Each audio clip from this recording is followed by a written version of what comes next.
या बार बार बहाने बना करके आयुष्मान के कमरे में आना बंद कर दो।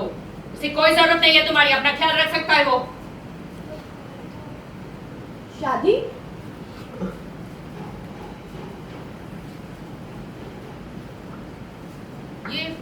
ये कैसी आवाज थी?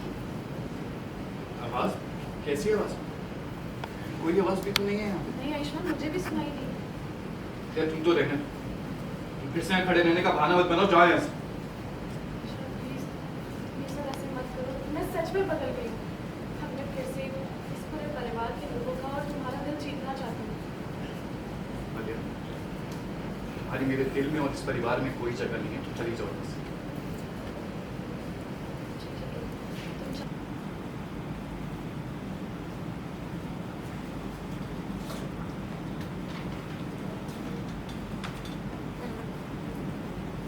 दरवाजा बंद करना।